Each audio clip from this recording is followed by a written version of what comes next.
Hello and welcome to Community Connection. I'm Iowa City Mayor Bruce Teague. Summers in Iowa City are typically full of fun festivals, family activities, and live music. That wasn't the case in 2020, but with some modifications this year, it should look a little more like normal. Some of the Arts is the nonprofit behind many of your favorite festivals and events, and they're picking up steam as we head into July. Well, joining me today is the Executive Director, Lisa Barnes. Welcome, Lisa. Thanks so much for having me. I'm excited to talk about some of the arts and all the things that's happening. Why don't we begin with the first event that's going to be happening, which is the Jazz Festival. Can you tell us about that? Sure. Yeah, this year's a little bit different because of COVID. We did move Arts Fest to August instead of June. So our first big in-person event is the Iowa City Jazz Festival, and that will be held July 2nd and 3rd in downtown Iowa City. A lot of things have been changed up this year for a variety of reasons, but with the Jazz Festival, we're actually kicking off Friday night on the downtown Ped Mall. And one thing that's going to be brand new is not just the amazing music that this festival is known for, but we're actually kicking things off on Friday at 4:30 with Schoolhouse Jazz. This is a program that was developed by KCCK Jazz Radio at Kirkwood Community College, and they've been doing it for, I think, about 10 years in the elementary schools in the Cedar Rapids area. And it's an opportunity for professional musicians to not only perform in front of young kids, but also talk about the history of jazz and the different instruments and the sounds they make. And it's a really fun program. So that will kick things off Friday at 4:30. And then it'll be kind of like a Friday night concert. We have two different bands performing. At 6:30, we have the NOLA Jazz Band out of Des Moines. And then around 8:10, our headliner is going to be Big Fun, which is one of founder Steve Grismore's bands that he has put together. And they are definitely big fun. So we think everybody's going to enjoy that. And then Saturday, we actually move back out onto the streets. So we'll be on Clinton Street and Iowa Avenue, same locations as in the past. However, we're not on the Pentecrest this year. We are on Clinton Street. That is one of the changes. Also this year, there will be two stages, the main stage and a local stage, also on Clinton Street. So either end of the block. And what's going to be really nice is Jazz Fest has been known for being able to enjoy music at all times. So when the main stage is changing over, you can go to one of the side stages. It's going to be very similar this year where we're alternating back and forth between the main stage and the local stage. And you're not only going to hear some amazing international jazz performers, but also some great local and core bands on the local stage. So that will go throughout the day on Saturday, July 3rd, and everything wraps up at 9:30 with the City of Iowa City's fireworks that'll kick off between 9:30 and 9:45, depending on when the main stage performer gets over. We did have a last minute change to our schedule this year right after we released the lineup. Our headliner actually had to cancel her performance, but we were able to secure jazz guitarist Corey Wong, who is a great partner with Premier Guitar Magazine out of Cedar Rapids, who one of their editors is actually on the committee and helped us to bring Corey Wong to the festival. It's going to be high energy. It's going to be a great way to wrap up the night. Before him, we have Jennifer Wharton's Bonegasm, trombones, and a rhythm section. And she was actually scheduled for last year's festival, so we were fortunate to bring her back. Prior to that, we have two Letter One Rising Star winners. We have both the 2020 winner and the 2021 winner. And so we're very excited to bring these talented young musicians. And we actually start the day at 11:30 with our high school groups, United Jazz Ensemble and North Corridor Jazz All-Stars kick things off. So it's going to be a fun-filled day. Again, fireworks end the night. There's going to be great food. There's going to be different children's activities and artist booths. And so we definitely want people to come downtown, feel comfortable. We encourage you to follow CDC guidelines, of course, social distance, wear a mask if you haven't been vaccinated. But we really want to get the community out and enjoying this fabulous event. Well, for this to be the first in-person event, it sounds like it's going to be a blast. You have some great artists, great activities scheduled. I'm looking forward to it. Of course, Jazz Fest has always been one of the highlights of Iowa City. events during the summer, and so looking forward to this as well. And as you mentioned, the fireworks is going to be happening on Saturday night, and it starts about dark time. So whatever that means in our world today. So yeah, it's going to be awesome for people to come out. Now you mentioned a little bit about there will be some Friday night performances there, but that's not a part of the Friday night series, correct? Right. Yeah, Right. that's right. Can you Yep. tell us a little bit about the Friday night series? I know that it's not in person yet, but what can we expect? Tell us a little bit about that. Sure. So the Friday night concert series, another long running event that we have. Concerts take place typically on the Ped Mall in downtown Iowa City. And our board made the difficult decision to hold off on holding those in person until July. So the in-person events will kick off on July 9th. Up until then, every Friday night, though, we do have a newly recorded virtual performance that will be shared through our Facebook page. It's a premiere video every Friday night at 6:30. So you still got a few weeks of that before the Jazz Festival. And then on July 9th, we're kicking off with James Tutson and the Rollback. They were actually scheduled for the Arts Festival last year. And when we went virtual, we had a solo performance by James Tutson. He is an extremely talented local musician, and we're excited to have him at the Friday night concert series. Throughout the rest of the summer, we are able to bring some of your favorites like Dave Zolo and the Body Electric. We'll have the Beaker Brothers there, as well as we're introducing some newer performers this year, including a band called the Deleters and Brass Tower, who did perform virtually last year, but this will be their first opportunity in person. And we're running our live in-person events through September 10th, and we're finishing things off with a bang. We're actually bringing local legend boogie woogie pianist Chase Garrett with his band Sweetie and the Toothaches are going to close things out on September 10th. And Chase is originally from Iowa City. A lot of people might have heard him when we first started having pianos downtown, going from corner to corner, playing a little bit. He actually used to produce an event called the Boogie Woogie Piano Stomp at the Englert Theater. He did that for a few years. He is internationally renowned. And we had scheduled this band actually for the Jazz Fest last year. And when we made changes this year, it didn't necessarily fit in with our schedule. So we decided, let's finish up the Friday night concerts with a bang and bring Chase back. And we're so thrilled that they're able to join us for that final Friday night concert. I mean, you are throwing out some names that'll get us all there in person to listen to these artists as they perform for us. So happy that it's happening in July.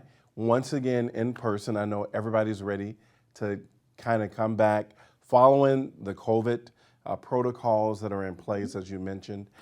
Now, but there are other series that you all are doing, some more music things that you have underway. One is the North Side Concert Series, and then Music on the Move. Tell us about those. How did they start? So the Northside Concert Series started a couple of years ago. We were talking with some of the Northside business owners, and they're like, we really wish that you'd have a concert series over here. You've got the Friday night concert series on the Ped Mall. And so we ended up a few years ago, we actually took once a month off the Ped Mall and put it on the North Side and had great response. But then we decided, we don't really want to take away from the Ped Mall. So how about we do some Northside concerts on Saturday night? And so that was the change that was made. So for this year, we had planned on July, August, and September and scheduled bands for once a month on the North Side. And because of all of the great improvements in Johnson County and the number of people who are vaccinated and live events starting to come back, we actually added another live in-person event on June 19th. We added a Northside concert featuring BYO Brass. And this is a group out of the Quad Cities, again, going to be very high energy, a lot of fun. So that was added to the schedule. So there are actually 4 true Northside concert series. And then we're going to end our season on Sunday, September 19th with a very special event. It's not technically part of the series. It's called a Night of Celebration. And this is something Michael Lensing contacted us and he said, everybody has been hit so hard and so many people have lost family and friends over the past year and a half. we want to create an event where we can celebrate those people and remember those people. And so that's kind of where that event came from. And we've actually got two different bands, and I know Mayor Teague is going to be there. But we have two different bands performing. We have Traffic Jam, which is a local jazz trio, followed by Plastic Relations, which is just another fun, upbeat, kind of a cover band type thing. But we're going to have some other activities in conjunction with this night of celebration. So that's what's going on the north side. And in addition to that, we have a new program called Music on the Move. This actually started last year as a partnership with Kevin Burt. And we did a truckload of soul where he went to different neighborhoods around the Iowa City area, and he would perform from the back of a pickup truck for about 45 minutes and then go to another location. So this year we actually decided to expand the program, and we're alternating. So twice a month we have these programs, two different locations each night. And Kevin Burt is doing once a month, and then Dave Zolo, local keyboard player, is doing the other one each month. So we're going back and forth. And in general, most of their locations are elementary schools because we're really trying to get out into the neighborhood. We want to make it easy. We want to make it so people can walk outside their front door and there's live music there, and talk to their neighbors and engage in that kind of thing. So we're trying to hit all different parts of our community. You have lots going on, right? So people must go to your website to make sure that they see all the opportunities to see some live performances. Now, Yeah. we've been talking music so far, but you Yep. all have done a movie on the move as well. Yep. And tell us about that, because I know there's some more things coming up. That's right. So the free movie series last year transitioned to a drive-in movie at the Iowa City Municipal Airport. And it was the first time we tried to do something like that. We talked about it for years, and we actually discovered our projector that usually projects onto a 20-foot screen could actually project on the side of a hangar and get up to about 32 feet. And it's not going to be, perfect high def quality or anything like that, but it's still a really fun experience to be able to be outside and enjoy a drive-in movie. As somebody who was raised on drive-in movies, I really enjoy that. So we did schedule 4 drive-in movies. We've already held our first one at the end of May. We actually have one coming up June 12th. June 19th. Get my dates correct here, with George of the Jungle. And the other thing that we're doing this year is we're actually going to 2 area parks. So in July, we're going to have a movie showing at Mercer Park. We're showing Zootopia. And then in August, we're going to have a movie at Riverfront Crossings Park, which we were going to do a couple years ago, but it got rained out. And we're showing Aquaman there. Our final drive-in is going to be a Halloween movie on October 2nd with Hotel Transylvania. And in between all of these, we have a partnership with Film Scene with their beautiful outdoor cinema that they developed with the city of Iowa City.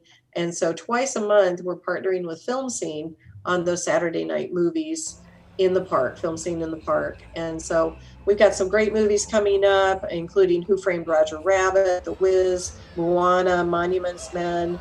I've already mentioned a couple. And again, visiting summerofthearts.org for those complete schedules is the best thing to do. Signing up for our newsletters to get that weekly update of what's going on each week, to make sure that you're not missing out, especially since we're moving around.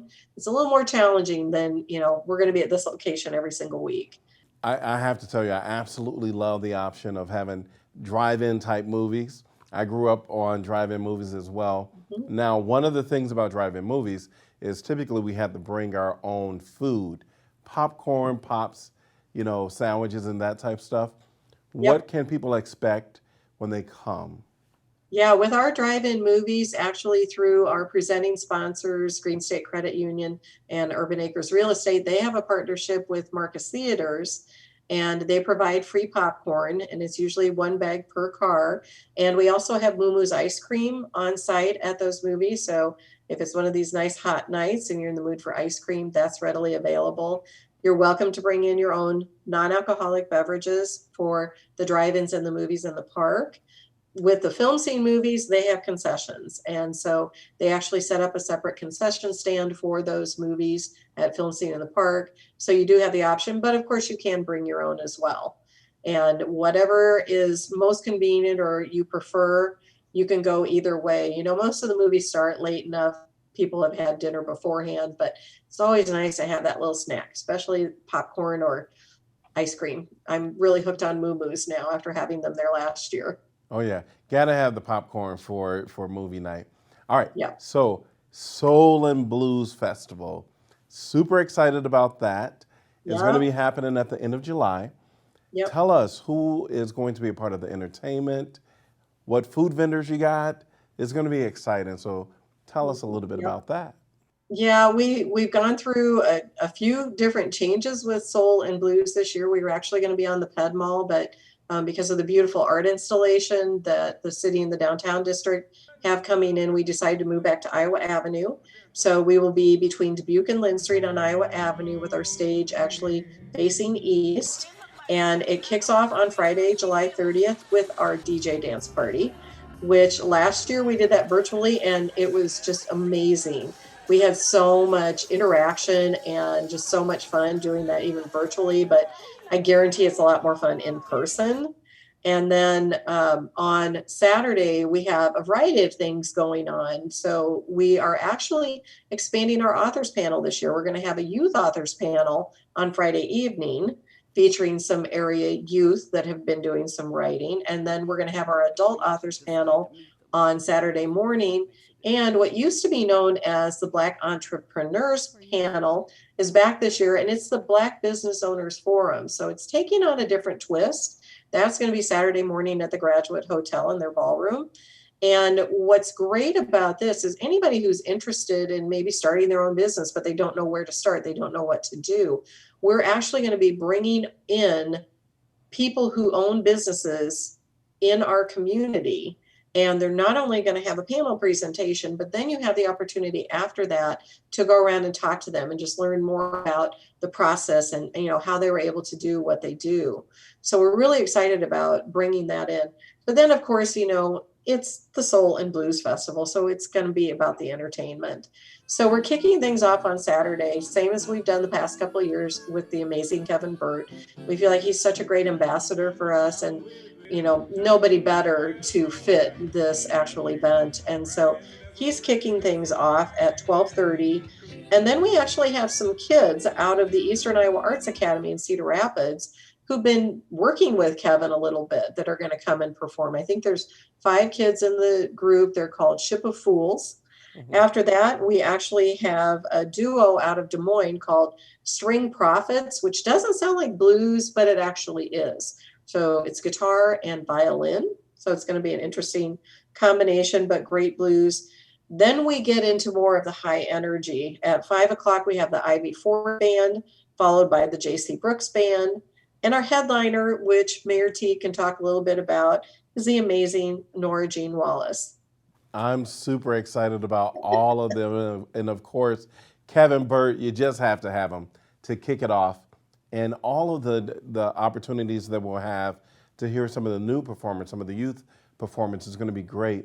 Nora Jean Brusso is going to be the highlight of my night. I can't wait to hear her. She's phenomenal. I encourage everybody to come out and be a part of the Soul and Blues Festival.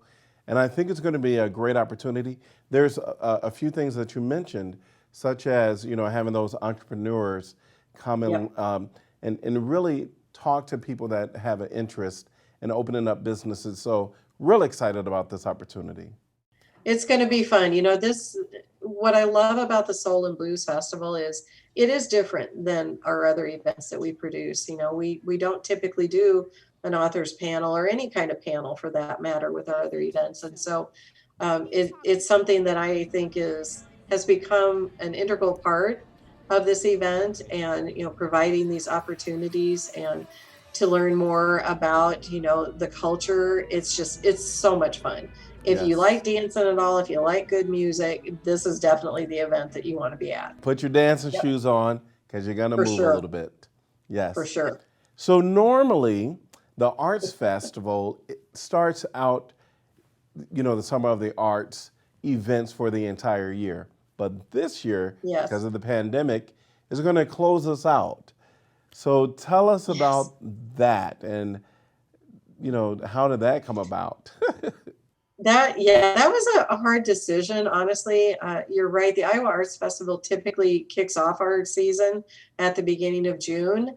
And again, we were talking about what our summer programming might look like and our schedule and in person or virtual and that kind of thing. Um, we did not feel comfortable planning our largest event for the first weekend in June. And part of that was, the Johnson County mask mandate through the end of May, knowing that we were starting to work toward opening things up, but not quite there. And so we made the decision to move it to August. So it's August 13th through the 15th.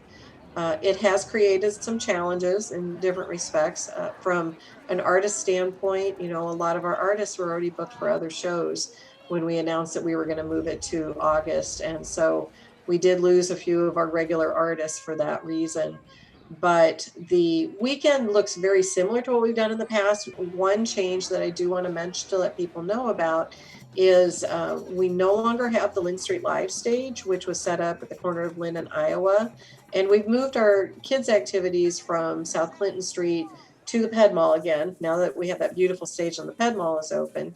So the kids' activities will be on the Ped Mall, and the family stage, Ped Mall stage, instead of just being open during the hours of the kids' activities, which is typically 11 to 3 on Saturday, we're actually going to have entertainment on that stage up until 7 o'clock on Saturday evening. And so it provides an opportunity for more performances. And we have kind of a little bit of a dead zone in late afternoon on the main stage when we're switching everything over and getting ready for all of the evening performers. And so it's nice to have that continuous entertainment going on throughout the early evening. The other change this year that you'll notice, especially with Arts Fest, since we have so many artists, is because of COVID, we're spreading out all of our vendors. So all of our artist booths, all of our food vendors at our events, all of our fun stops, everything you're going to see is more spread out than it's been in the past. And again, that's still being aware, even though this is an outdoor event, we get thousands of people that attend, and we're trying to be respectful and make sure that we're taking care of everybody who's participating, from those vendors to our attendees, to our volunteers, to our staff. And so all of our booths will have 6 to 10 feet in between each one. And we think it's actually going to be a nice change for everybody concerned, from the attendees to the vendors. And so it'll be interesting to see what kind of feedback we get, but we're pretty excited about that. We just recently announced our lineup for the Arts Fest, and we have some absolutely amazing entertainment. We've made a change this year with the Iowa City Carnival Project, which is usually the parade that kicks off Friday night.